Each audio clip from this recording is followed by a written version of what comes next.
Imagine you are a cancer doctor who starts to worry that you too have cancer. But that worry then grows and grows into an all-consuming obsession. Every day, day after day, you go into work where you're having to diagnose and treat people with cancer, which all the while feeds your own horror that you might have it too. Sounds like a version of hell. But that's just what happened to Russell, who I'm talking to for this episode of Speaking of Suicide. We don't often hear from doctors about their own health problems. I guess when we see a doctor, we're so often worrying about ourselves that we don't stop to think about the pressures that caring for us all might have on their mental health. But in this episode, we're going to have an utterly open and honest chat about what it feels like to become mentally ill when you're a healthcare specialist. Speaking of Suicide is intended to be open and frank. It doesn't always make for an easy listen, so if you find it too tough, just press pause. And if you need support, I'll give out the details from Mikey's line at the end of the episode. Finally, a special word of thanks to the team at Travis Perkins in Inverness who have funded this particular episode. Without support like theirs, this series couldn't continue. Russell, I'll let you have your slurp of your tea. Was it always a plan to be a doctor? Was that the deal from the get-go?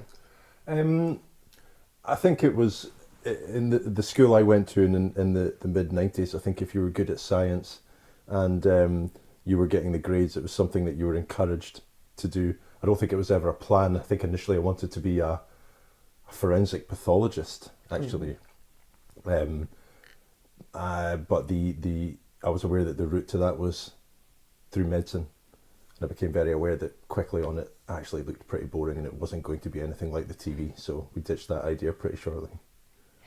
And at what point in the medical journey, which I know is a kind of long and convoluted one, but when did you start leaning towards cancer as a specialist field? Well, I think initially it was, a leaning towards surgery, to being a surgeon. And throughout the whole of medical school, I thought I wanted to be an orthopedic surgeon.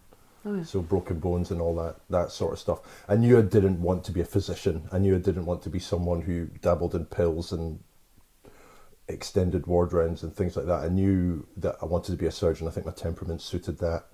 And that was very clear to me early on, that I was like the surgeons. I wasn't like the physicians or any of these other guys. What's a surgeon like? Kind of matter of fact, not too much nonsense, sort things out rather than spending a lot of time considering things. A physician will routinely spend lots of time, very cerebral, very considered, lots of tests. And I'm not saying that surgeons are not cerebral or considered, but just the things that you see, the people you see, it lends itself more to direct action rather than passive action and observation, and that appealed to me. Fixing things with your hands, really, I suppose, is what I'm saying. Does it require a different kind of emotional engagement or disengagement? I mean, you're dealing with some very pressured situations. Mm-hmm. You've got someone under the knife. Does it mean that you need to have a capacity to kind of switch off part of you to be able to do the job? And I think so. I think when you're operating on someone, I think it's important to remember that what you're doing really isn't normal. It really isn't normal. It's not a normal thing to pick up a very sharp blade and with impunity and not without a second thought slice someone open. So I think you do need to detach yourself from it a little bit. But that's actually made quite easy, because when the patient's fully draped up, you don't really see very much of them. You can forget for that hour or two that this is a person and it's a physical task that needs to be done well. And I think that really appealed to me. I also realised that I wasn't going to be very good at orthopaedic surgery because I'm terrible at DIY with screws and nails and things like that, and it wasn't for me. So to answer your question, when did I want to become a cancer surgeon? Well, I decided I wanted to be a general surgeon, first of all, when I did my first general surgery job in Ayr, and I fixed my first perforated stomach ulcer. And I thought, this is for me. And then the progression into breast surgery and cancer surgery was just natural from there. Cancer, I imagine, a lot of different specialities within healthcare come with their different pressures and stresses. Cancer, I think of as being particularly bringing a set of challenges and stresses. Did you ever have any concerns about moving into that field? Because as well as the surgery, you're diagnosing and telling people about the prognosis for them and all the kind of things that come with that. Did you have concerns about that at any point? Absolutely not. It wasn't something that even crossed my mind. At the start, it was a speciality that I enjoyed, a speciality that I was good at, a speciality that was going to afford me a lifestyle that I wanted, because with breast surgery, there's no real on-call commitment now. I mean, it's general surgical training, but you don't do any general surgical on-call. So that was the appeal. That fun came later. And what did you enjoy about being a breast cancer specialist? I mean, what, as the job, what did it appeal apart from being able to live the life you want to do away from it? I think it's important to remember that the overwhelming majority of the job of a surgeon and the week of a surgeon is not operating. We operate 1 day a week. The rest of the time we spend in clinic either generating the work that needs the people or patients that need operations on, and then looking after them afterwards. So I like the clinics. A lot of people didn't like breast clinics because just there's a lot of anxiety. I think there was people used to say, breast patients are always so anxious, they're always so scared. That wasn't something I ever really picked up on at the start. And I quite liked the way that you could come in, and because of the one-stop clinic system, you could investigate, diagnose and sort people out in one visit. I really liked that. The surgery, I think I could have done any speciality I wanted to, but I liked the surgery because it was relatively quick. There's very few breast operations that take all day just for one operation, so I liked being able to do lots of cases in a day, and the payback from that is that there's not a lot of big aftercare. The patients are not sick afterwards, so it's mostly daycare surgery, and I like that ability to do lots in a day rather than just one big case that then takes 6-7 weeks to look after afterwards. Short attention span, maybe. In your training to become a doctor, then surgeon, then cancer specialist, how much were you ever given training in coping with the stresses that come with being a doctor? Probably almost none. Almost none. Okay. So, at what point did things start to shift for you? Was there a particular moment when you thought, actually, there's a point of difference here? I'm starting to. You may not have coined it as get ill at the beginning. Yeah. I know you later did. I mean, I think it's important. First of all, it'd be important to stress that when you start as a consultant, you do become aware of this stuff much more than you were when you were a trainee. When you're a trainee, you're very protected. You go in and you do the clinic, and you try and impress the boss, and then you go. But I can remember the exact date where it all started to shift for me, and it was the 5th of December 2017. It was a Tuesday lunchtime, and I was on my day off, as I am today. And I'd had lunch, and I think I'd been out on my bike or so, I can't quite remember. And I just got really bad belly pain, just right in my stomach. And that's something that happens every now and then, But just almost instantly the thought came into my head, oh, this could be stomach cancer. And I'm sure I'd had that thought before when I'd had a similar discomfort when I drank too much coffee or something like that. But this time it stuck. And the way I would describe it is, it was almost like all the circuit boards in my brain frazzled in that very instant. So that was, and I remember I went for a haircut, and I remember it was all I was thinking about when I was getting a haircut. And I had to pick my son up from school, and it was all I was thinking about. So that's when it started. And then after that, maybe the next day, started to just get a bit of discomfort under my right rib. So very obviously that meant that my stomach cancer, which had just burst into being in that very second, well, had spread to my liver. And then that became a focus really for quite a few months, discomfort where my liver was. And that really built and built and built. So I could tell you, yeah, I've told you the exact day it started. I remember it very clearly. How debilitating did it become? I mean, it started as a thought and obviously was there in the background, but how much did it invade the rest of your life? How did it grow? I think it grew pretty quickly, actually. I don't really feel like it was a very general thing. I think that feeling of discomfort underneath my right hand ribs very, very quickly morphed into quite frequent poking and prodding, self-examination to see if I could feel my liver, because I know how to feel someone's liver. So I was doing that to myself, and that became a pretty regular feature of my day, actually, doing that just to make sure, which of course just made the discomfort worse. So yeah, I think it became quite invasive very early on. Not to the point that it got to, but it became very quickly a very prominent feature of my behaviour and my thinking. Now, most of us, if we think something's wrong with us, we just go to the doctor and ask them to check us out. Did you do that? No, I didn't. Why not? Because I think really deep down, despite the fact that this was becoming quite a strong thought process and obsession, I think I knew deep down that there was nothing wrong with me. I think, so I didn't feel that I needed to go. I did go to the GP, but because I was aware that my mental state was starting to slide. But I didn't mention my liver or my pain, I think because I was scared of getting a test. Maybe scared that it might have been real.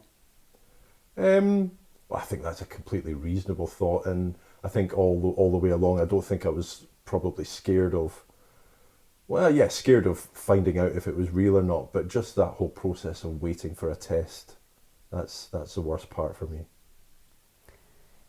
How difficult was it to continue going into the clinic day after day and dealing with people who did have cancer? Did that start to become challenging? I think that's a really interesting question, because to start off with, I would say no. In fact, actually, I think early on, and for the first year or so of this, I think I was actually aware that it made me a better doctor. I think it made me more aware of what the person on the other side of the room was going through. So I think I became more empathetic. I became more understanding of the reactions and the thought processes and the fear. So I think that line between me and the patient had got to maybe a situation where it was maybe a bit too far to where it was probably just about right.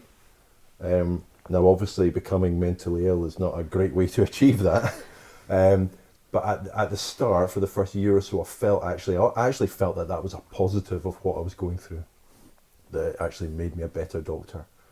I think it became a problem later on, particularly towards the end of last year, 2021, when those lines really didn't have much space between them at all.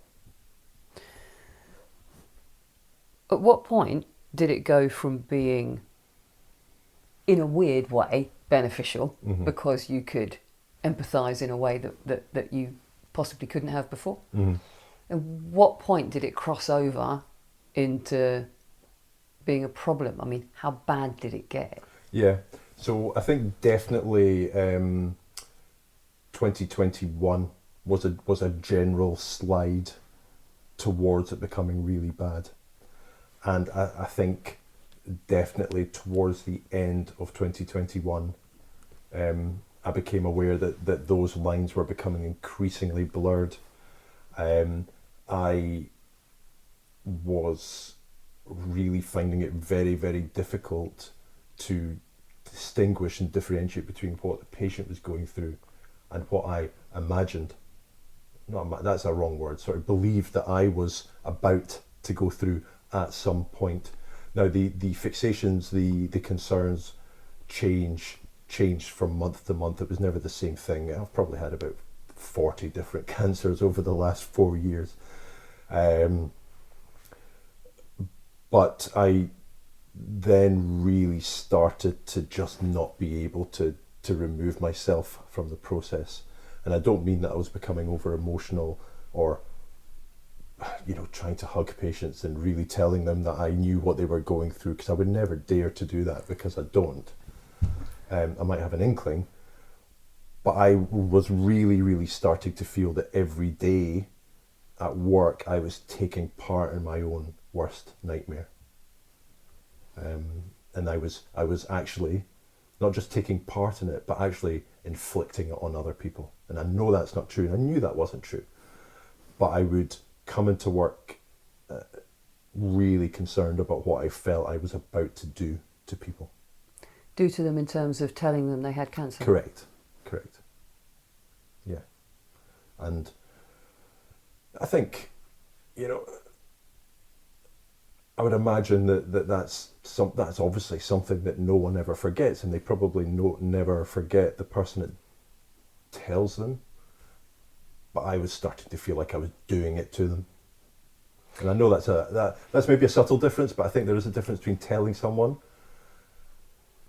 and then going, "Oh, but I know how to fix it." But it's a bit like, I've stuck a knife into you, but it's okay, I know how to fix it after I've stabbed you. I'm very conscious there's another layer to all this, because in the middle of all this 4 years of hell, you actually had to phone me up and tell me I had cancer. Now, I should say that we knew each other before then. Mm-hmm. We'd cycled together. We were pals anyway. You're right. That moment sticks with you. Absolutely. I will never forget it. It's a big haunter.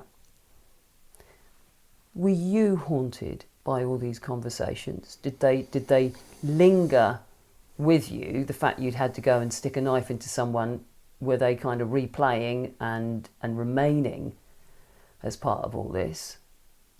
Well, it's not maybe haunting me. I wasn't losing any sleep over it, and actually one of the great blessings from this whole process was I was always able to sleep. I was never had any problem sleeping. So no, I didn't lose any sleep over these. I wouldn't say the conversations haunted me in that I was taking them home with me. Certainly not on an individual basis.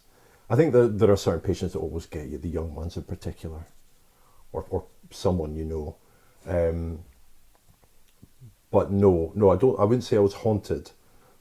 But it was that moment, that knowing what I'm about to do. Because once you've done it, there's someone else that you need to do it, or someone else you need to see, and you never really had much time for reflection.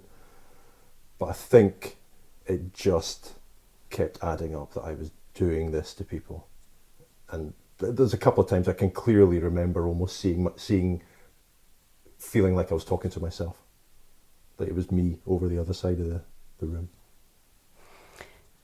I mean, I find it in a weird sort of disengaged way, because we've been through it, this very whole thing. I have breast cancer, you are my surgeon. But I find it absolutely fascinating, that business of you kind of coming over to my side, and from everything you've said, actually really putting yourself in a position of understanding. I mean, you were going through all the stuff that I went through, as a consequence of learning I had cancer. And you're right, waiting for a test result is the worst bit. When I had my breast cancer, I used to sing, and I stopped singing because I thought my lungs were hurting, and I must have cancer in my lungs. And then I hurt my toe one day, and I thought, it's gone down into my toes. I mean, you're thinking, every bit of you suddenly has cancer. So I'm sort of in a weird way intrigued by the place you got to, though I think it, obviously a really difficult place to have got to. I mean, I think not to belittle what anyone with the diagnosis goes through. But I would venture to say that my fear and my mental state at that time could well and probably was just as bad. I don't suppose it matters if the fear is real or imagined. No, because you know what, when you first find a lump, you imagine all kinds of things. Anyway, your imagination takes over, and it continues to take over even when you've had your diagnosis.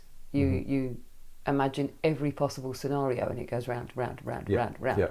Never stops going round. So actually, what's real and imaginary, I don't think it really matters. it starts to blur. It really does. And one of the few comforting thoughts I always had was that if I have got something, or if I do end up getting diagnosed with something, it's just impossible for it to be any worse than this. When did you start admitting that you were going through this? I think I was very quick to do that, actually, almost right from the start.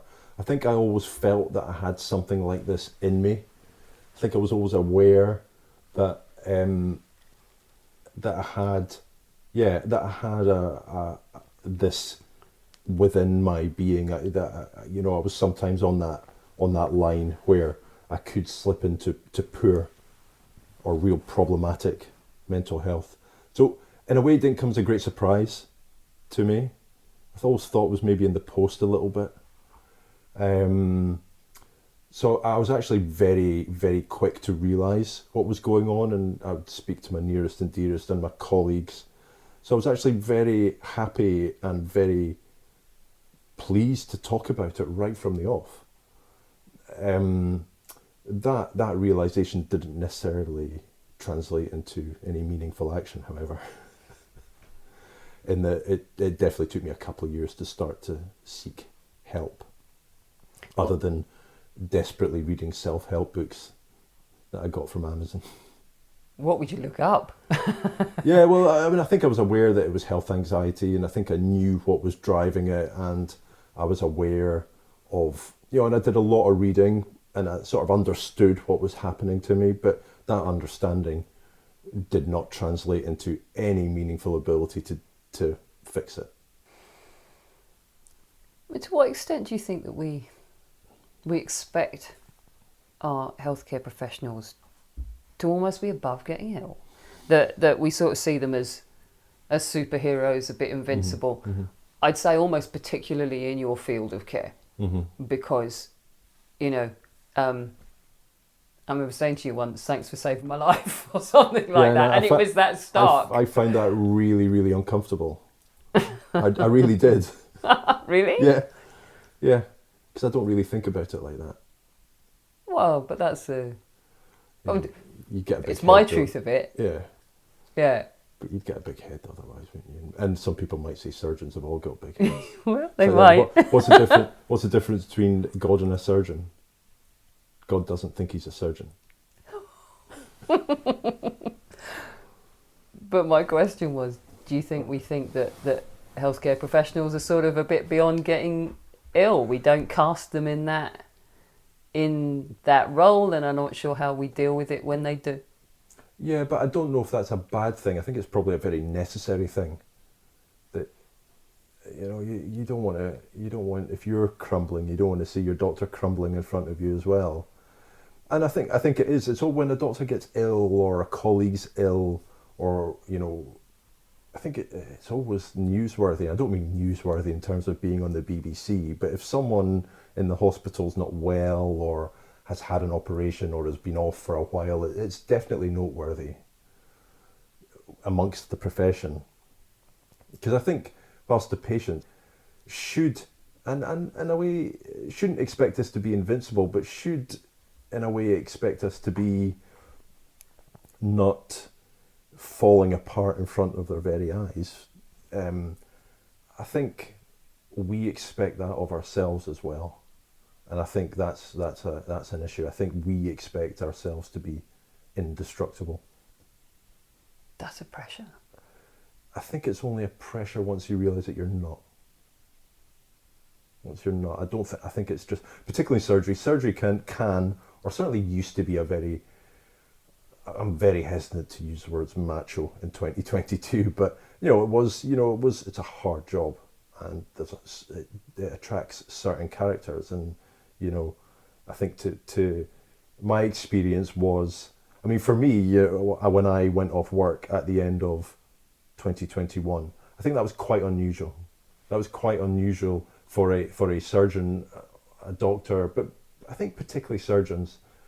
I may be wrong, but I only see it from our point of view, to make a conscious decision to remove themselves from the profession, because the lore of the profession is full of stories about guys who just were told to go and broke down before and didn't realise it because they kept going. I'm going to come back to that point in which you stepped away from work in a moment. But how much of a frustration was it that you couldn't fix yourself? Oh, it was incredibly frustrating and really distressing, actually, because if you look at what I've always done, school, university, surgical training jobs, there was always something to aim for. There was always something to achieve. And how did you do that? Well, you did the work. You did hard work works. So to answer your question, it was incredibly frustrating because I knew what was going on. I knew that my thinking was wrong or broken. I understood the process of the checking, and that was feeding it and just making it worse and giving me more symptoms. But I knew what the theory behind fixing it was. But despite all that hard work, I couldn't do it. And that was one of the few times, apart from 2 driving tests, which I'll happily admit to, that was one of the few times I've really felt that I actually had truly failed at something, that there was a goal and I didn't manage it. And it was really confusing as well as frustrating, actually. In fact, I would say it was equally confusing. That sense of failure, how low did you get before you said, enough is enough? Actually, I can't fix this. Where was the bottom of the slide? So, I mean, I did seek help from professional help before I got to the bottom of that slide. And it was a very traditional CBT way of going about things, so cognitive behavioural therapy. And it didn't work for me. By no means am I being negative about it as an intervention, and I think it probably does work very well for lots of people. I think it didn't work for me because I knew that my thinking was broken. I was aware of that. I had insight. So being told your thinking's broken, I was like, yeah, I know that already, but I can't fix it. So, because if I could have thought my way out of this, I would have done it by now. So that didn't really work. So I grumbled on with that for a year or so, and just getting more frustrated and more down and more anxious and spending more and more time checking. I could lose a whole day, and literally a whole day off work, checking various bits and pieces of your anatomy. I think I've said to you before that the inside of your mouth is a great place to spend a lot of time if you don't know what you're looking at. Looking for cancer? Yeah. Oh, you can imagine. You can see all sorts, and if you're under this impression that you should know what you're looking for because you've got a medical degree, you don't have a clue what you're doing. But you can make it all up, and you can spend, literally days. It's a great place to go if you've got health anxiety. It passes the time. But to answer your question, when did it get really bad? So anyway, that traditional technique just didn't get to me, and I'm not saying I was too clever for it to work, but I knew what was wrong. So the fact that my thinking was wrong wasn't a great revelation to me.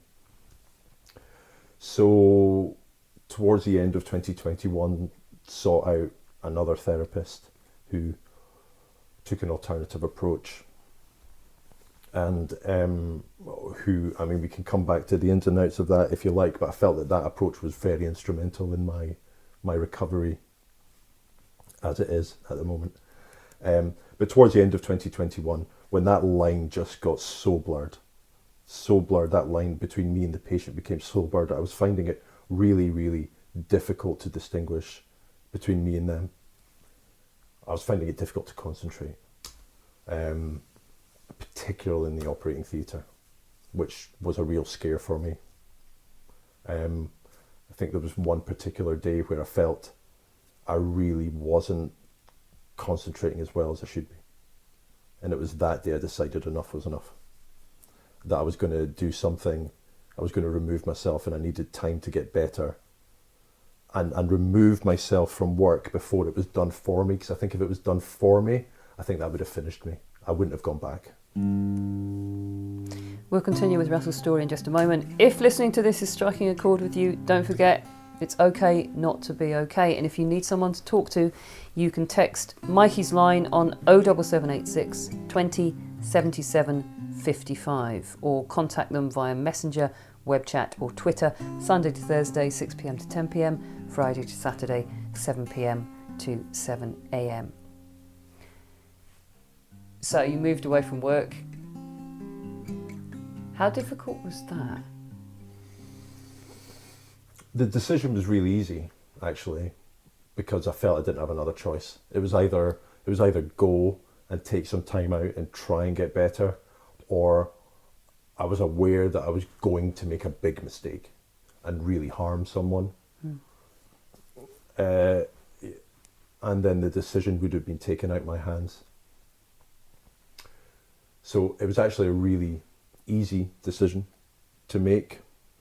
However, I did hugely surprise myself by breaking down in floods of tears in front of all my colleagues on New Year's Eve 2021, which was my last day, as I left the building, which was a huge surprise to me. I wasn't expecting that. So that was hard. That was hard.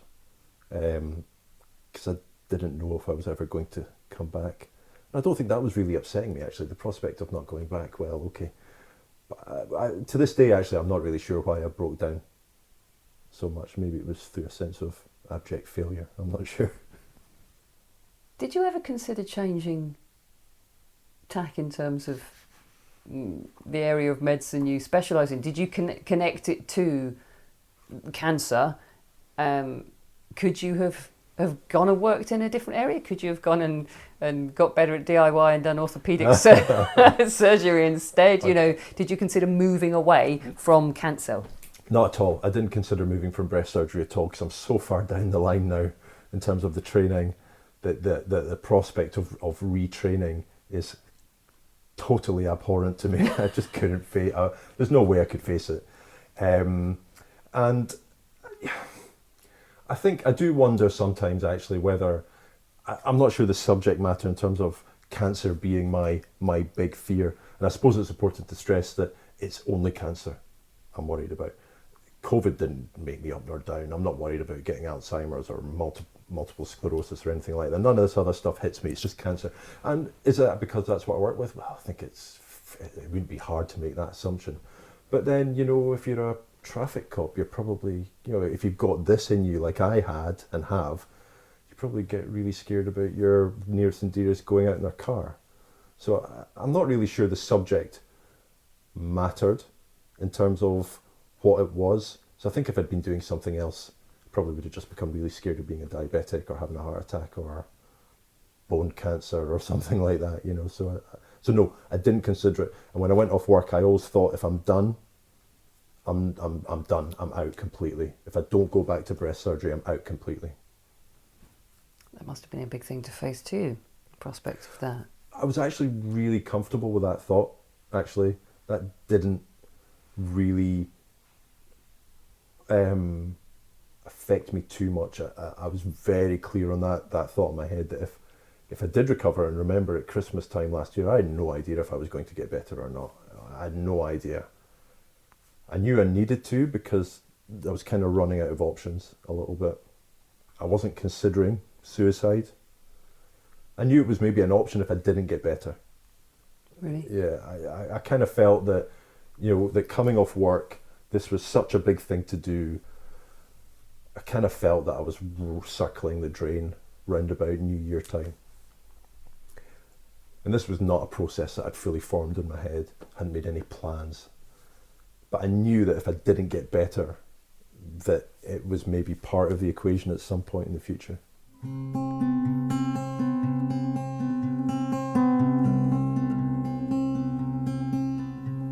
once you found your way of turning this around, which you alluded to was a therapy, how quickly did it turn around?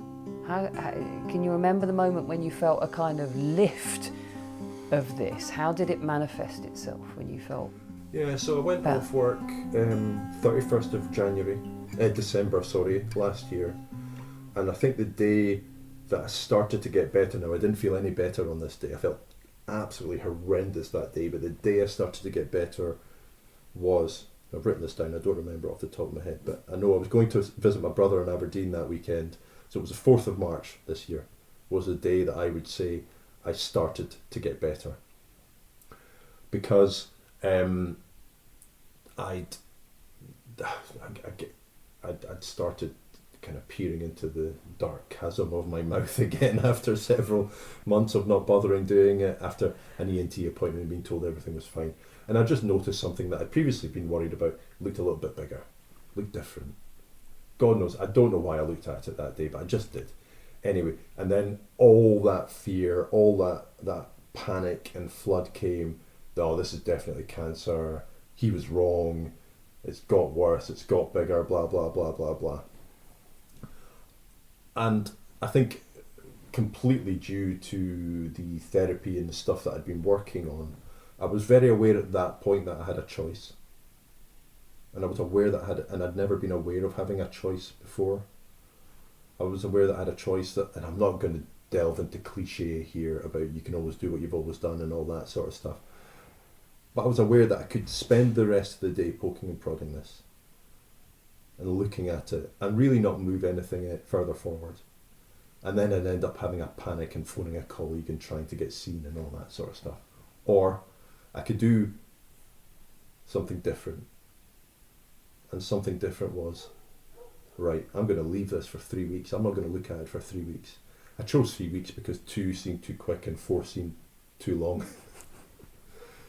So you're not going to look at this for 3 weeks. So I remember I set the timer on my phone. Said you're going to get 10 minutes, mate. 10 minutes. You can look at this for 10 minutes. When the buzzer goes, you're done. And actually, the buzzer went, and I stopped. And I went to my brother's, played golf, etc., etc. And by the end of the 3 weeks, I was actually debating whether I was going to bother doing the check or not. I didn't feel a strong need to do it. Did you do it? I did, because I was aware, just because of the sort of, I was aware that I'd made a promise to myself that I was going to do it. So I did it, and it was fine. I was like, well, that looks like it did it 6 months ago. Fine, move on. So I think that was definitely, that 3 weeks was the time where the recovery started. Now, I'm not saying now that I don't have the thoughts. I have them every day. Every day, these thoughts and these sensations are still with me, but I don't do anything about them. I don't feed it. I don't feed the beast, if you like. So yeah, that was the day that and I'm very wary, and I don't want to come across, when I talk about stuff like this to yourself or people to work, I don't want to be one of these people who eulogizes about their mental health recovery, because I think that's quite disingenuous, because I don't think you're ever really cured. I think you just manage better, and maybe you manage better and better and better as time goes on. So now I'm definitely managing better. I'm not cured. You never cure a diabetic. Why would you cure someone with a chronic mental health issue? You're back at work. Correct, yeah. How difficult was that? Was that not scary? Stepping back into the place that had been a source of, hell, nightmares. So what I did do, once I was aware that I was considering going back, so that would have been about middle of March, I suppose, that I thought, no, this is on the cards. Thought I could go back. Started going back up to the unit. Just kind of hanging around, talking to my secretary. I never really went into the clinical areas to start off with. And just every now and then I'd go up and just venture a bit deeper into the department and see how I felt. And when I'd made the decision that I was going to go back, I obviously engaged with my manager and my colleagues. So I wanted to find out how bad it was, because obviously with COVID and stuff, things have been pretty bad. So I wanted to prepare myself for that, because I knew that was a dangerous thing for me to then say to people, well, your operation's not going to be for 6 weeks or whatever, and see that shock. I knew that was something that triggered me before. Very rare that the word trigger is cliche as well, but there we go. So I prepared myself for it, and I think I knew what it was going to be like, so I was able to cope with it. So actually when it came to going back, I wasn't worried about it at all. I felt that I was in a position where those lines between me and the patient were now at a healthy margin again. And I feel like I'm back to that point of being a better doctor for it. Yeah. Is there anything that you think anyone listening to this can take away from your experience that we should learn from it? Either about how we deal with and view our health professionals, or how we deal with colleagues who are maybe in this kind of way. I mean, I think, we need to talk about these things so we do learn from them. But what do we learn from this? Because it's quite a specific, unique thing that in a sense you've been through, but then lots of us will have had our own unique mental health challenges. I think in a more general point of view, I think the thing I became very aware of, and as I said earlier, I was very open about it. I was more than happy to tell anyone who would listen. But what I became very aware of was, and I'm sure this is true of any profession, so I don't want to just tar the medical profession with this brush. If I'd hurt my back, or if I'd broken my leg, if I'd had a cancer operation, people would come with nauseating regularity to ask me how I am. How's your back? Still giving you trouble? How's your wound healing? All that sort of stuff. After being told that I was going through this mental health problem, challenge, illness, however you want to describe it, I think there were very few people in most walks of life, not just work, in general. I'm not talking about my nearest and dearest, I'm not talking about them at all. But on a professional point of view, or a sort of acquaintance point of view, very people would come up and say, how's your mental health? People, I think we've talked before, I've said this before to anyone who'll listen, that the question, are you okay, I find incredibly infuriating, because in polite society that demands one answer, yes. In fact, the answer is in the question. So I find that hard. Are you okay? You said this to me, and I hit straight back at you with, what do you want people to say when you're in that position? What is the right thing? I mean, there is no right thing, but what should people say to someone who's been through the kind of challenges that you've been through? I think if the person who has the problem has been open enough, I've had the benefit of being able to think about this. And I think the person who, if the person who has the problem has been felt willing to tell you about it, then I would feel, certainly from my point of view, that is an invitation and a pass to just ask, and not to euphemize it. I don't know if euphemize is a word, but we'll make it up just now. To not skirt around the issue. Because I often feel that are you okay is you kind of done your bit. Are you okay? Please don't say no. Please don't say no, because I don't have time for this. Whereas the person who doesn't or isn't comfortable with asking, how's your mental health? How's your OCD? How's your depression? How's your anxiety? If they're not comfortable and not prepared within themselves to deal with the answer, then actually it's almost better if you don't ask, rather than just saying, are you okay? Because you won't get an honest answer to, are you okay? So final question then, is there anything you think we should be doing differently with relation to specifically healthcare staff like yourself, who are in a very pressured position, have been in an even more pressured position over the past couple of years with everything we've faced with COVID? what could we be doing differently, even if it was one thing that would help support people differently?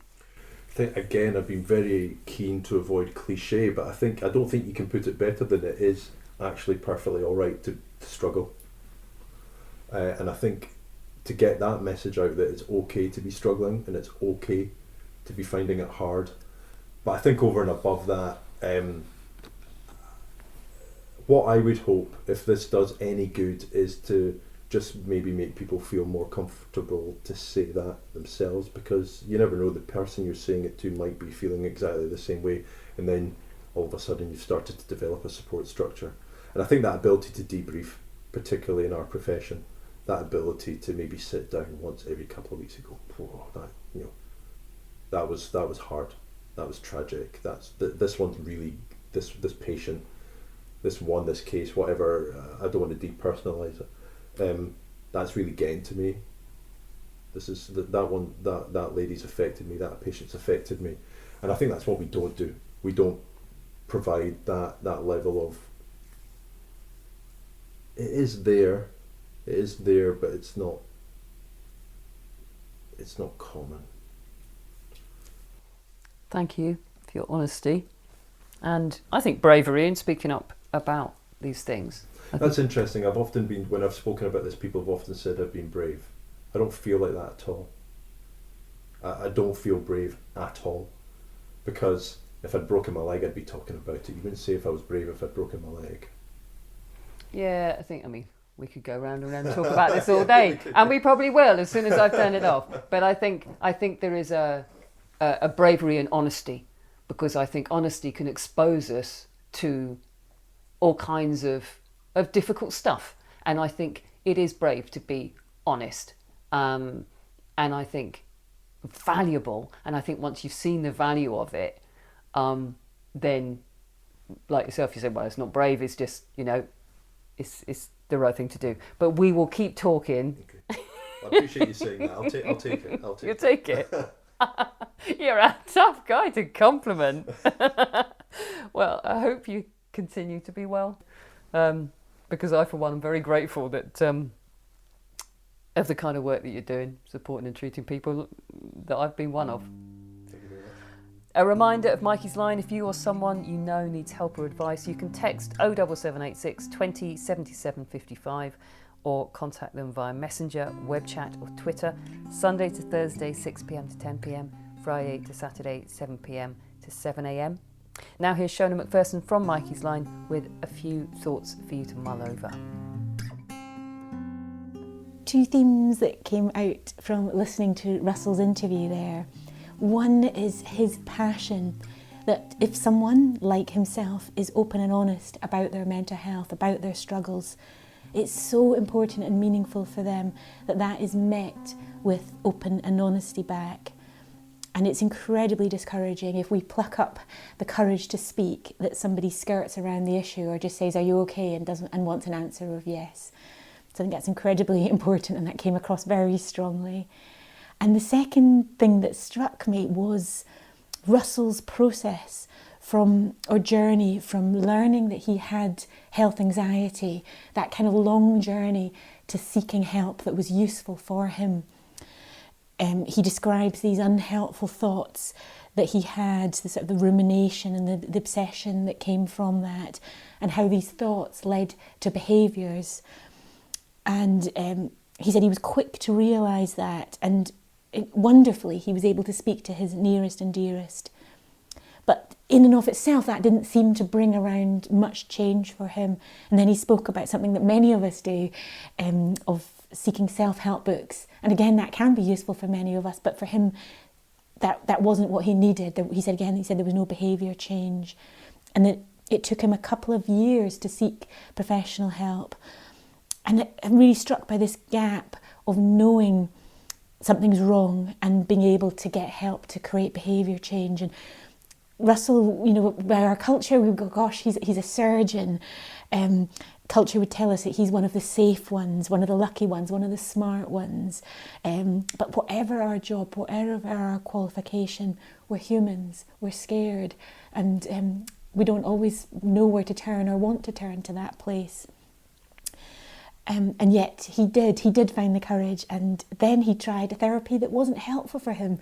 And he talked about CBT just not being quite the right fit for him. Definitely CBT is a useful therapy, and in the cases of anxiety it can be very helpful, but in this case it wasn't. And that can be incredibly discouraging for us when we turn for help and it just isn't quite right. But yeah, thankfully he carried on, and then he did find a therapist and a therapy that was helpful for him. And I found the specifics that he shared around that useful as well. The therapy helped him see that he had a choice around controlling his behaviour.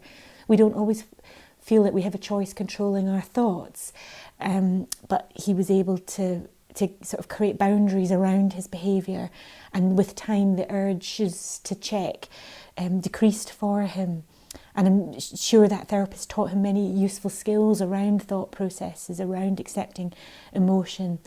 And my understanding is that Russell, through his health anxiety, it's a form of OCD, obsessional compulsive disorder, and these can be so crippling. They can take other forms, as you probably know. If you're struggling with any form of OCD, it's really important you know it's not your fault, you're not stupid, and it's not an easy thing to deal with and to live with. And Russell's example shows us that he had to leave his work, he felt incredibly unwell, and his example also shows us that help is there, that we can learn skills that we're not taught in everyday life about how to be with difficult emotions and how to live with these difficult thoughts and emotions in a way that doesn't take over our life to the same extent.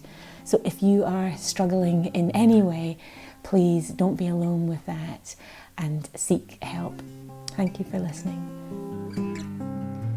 Huge thanks to Shona and all the team at Mikey's Line for the work they do, and to Russell, of course, for sharing his story. This episode was sponsored by Travis Perkins in Inverness, and the podcast platform is supported by D&D Paving Limited. Please do like, share and comment about the podcast, and if you want to get involved by sponsoring an episode or telling your story, you can get in touch with Mikey's Line. Speaking of Suicide is an adventurous audio production. The music is Nana by Tom Ireland.